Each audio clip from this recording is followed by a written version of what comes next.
He's fighting for the belt, lad. It's all that matters. Looking forward to being the first champ in Liverpool. And obviously I wanted to fight earlier for the undisputed title, but he's got bigger things going on, so leave him to that. Hopefully he gets all that sorted. And I'm going to beat Gaethje and win the interim title. Paddy Pimblett has just thrown shots at Justin Gaethje, and suddenly this matchup has escalated from intriguing to personal.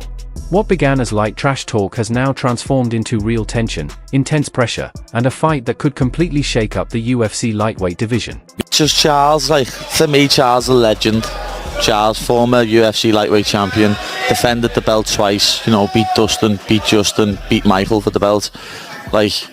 He's a legend. He's got the most submissions in UFC history, and people say that he is the best submission artist the UFC's ever seen. But I think I'm a better submission artist, so I'd love for that fight. But obviously then there's Justin, there's Dustin, there's Armin, but will he shit the bed and not turn up on the day? You never know. So I don't know if I'd want to fight him. Obviously there's El Chirito as well, there's Ilia Topuria. Yes, I forgot all about mentioning him in the post-fight interview. I think the last time we saw you, you were talking about fighting Makhachev. A lot of things have shaken up since then. Yeah, it's the nature of this game. It's always like that. Yeah, I thought Makhachev was calling to fight me at the time. They vacated, they make an interim fight, and I don't get the call. But yeah, I just stayed the course, and I've been really working hard and training and really sticking to my guns when it's come to taking the right matchups. I would have fought anybody. I would have fought Armin, I would have fought Paddy, I would have fought Ilia, as long as it was, for a belt, and that's where we're at, so.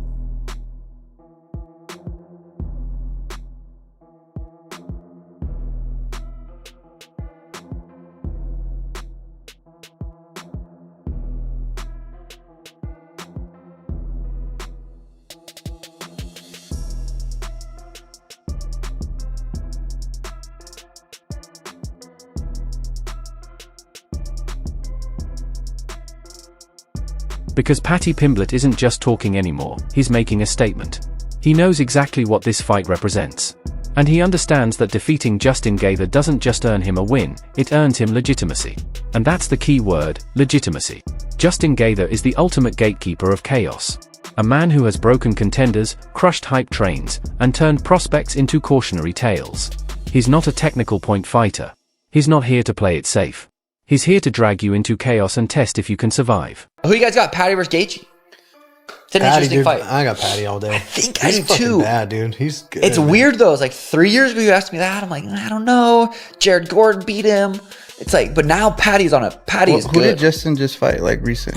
Justin hasn't fought him. He got knocked last out. fight. The last fight he got knocked out, right? By Holloway? Max? Oh, shit. Justin or No, that was Justin, but Max Holloway knocked him out, yeah? Gaethje's were just 37. He's not gonna. His last fight, he's not gonna get KO'd and then come and do a title fight, is he? Not last fight, actually. He beat Rafael Fiziev. So he lost to Max, then he beat Rafael Fiziev, KO'd him. So he's looking Nope, good. beat him in decision. So he's on a 1-fight win streak. Nice. But he said he was gonna retire. He's 30. What'd I say? 37 years old. He just turned 37. What's wrong with that? I don't know, dude. I'm kind of leaning towards Paddy. What are you going to nickname Justin Gaethje? Nothing. That was easy. Hey, cheese. Jeez. I'm not going to make that stupid mistake James Vick did and call him Homer Simpson and get knocked the out. So,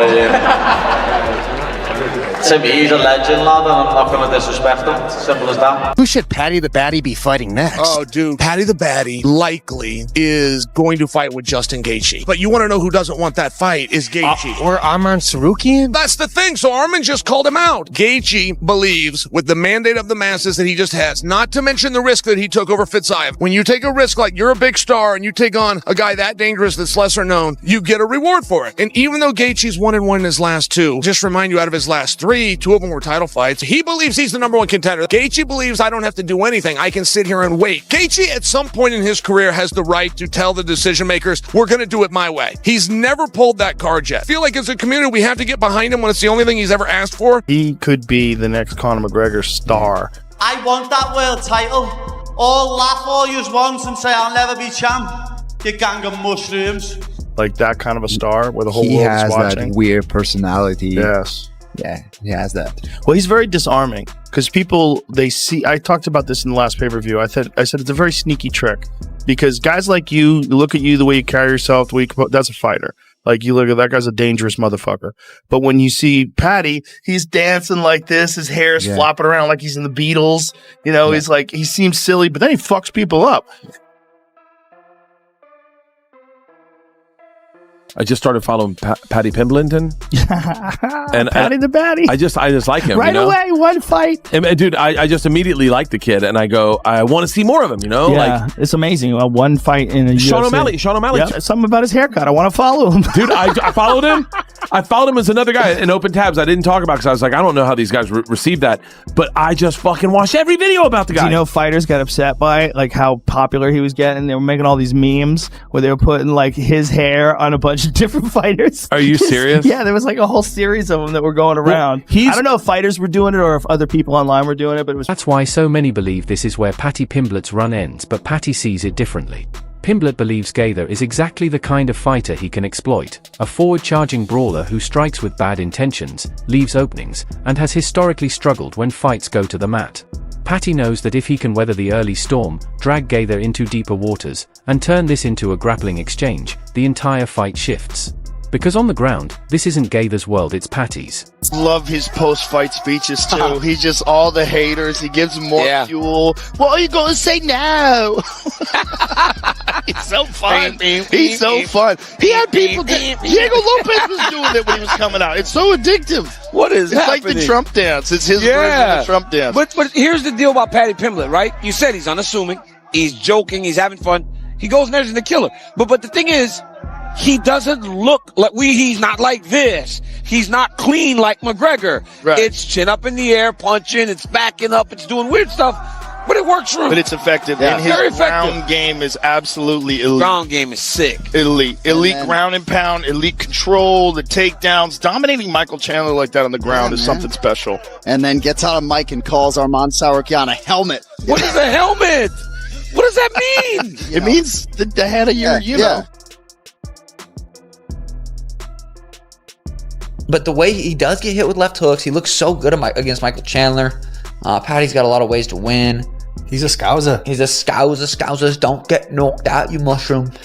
He KO'd Dustin with a head kick too. The fight before the Max Holloway one, which is pretty impressive. True. So who you got, man? Probably Paddy, rear naked. I think. Paddy RNC. Going down in the Because detail. remember Khabib? Yeah.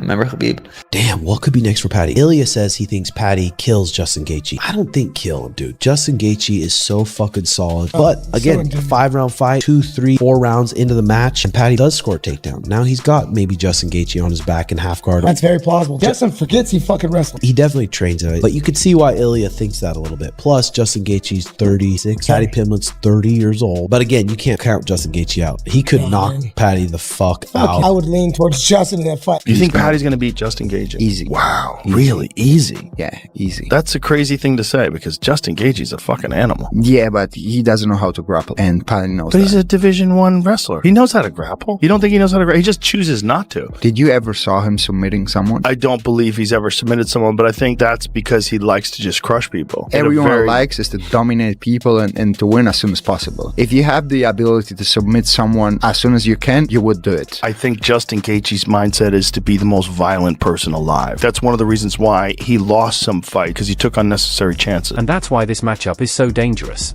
If Paddy Pimblett wins, the UFC can no longer ignore him. He instantly jumps from entertaining prospect to legitimate contender. The conversation changes overnight title eliminators, main events, and yes, a potential showdown with Ilia Topuria when he eventually returns from his own personal chaos. That's the fight fans are already imagining. Paddy versus Ilia wouldn't just be about belts, it would be a story.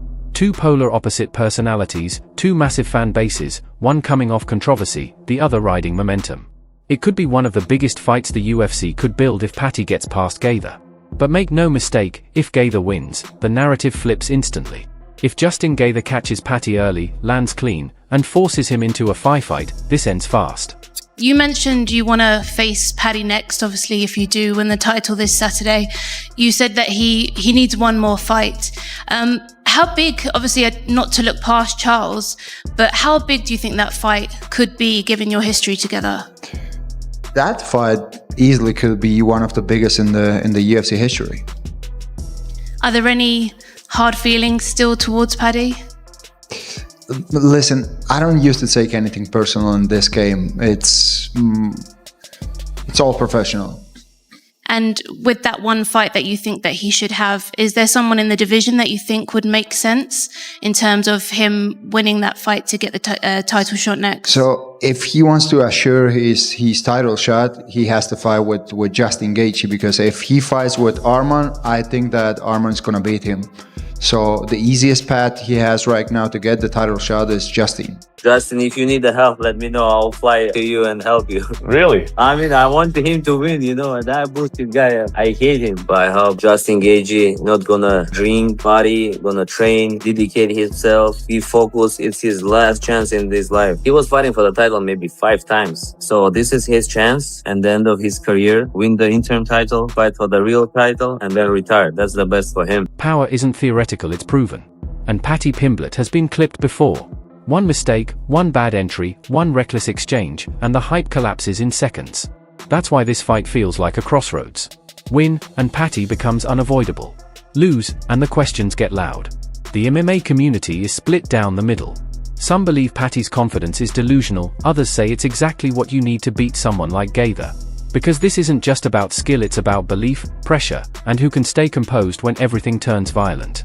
And now that shots have been fired, there's no walking it back. This fight isn't just happening, it's brewing. And whoever walks out with their hand raised doesn't just win, they change the entire direction of the lightweight division.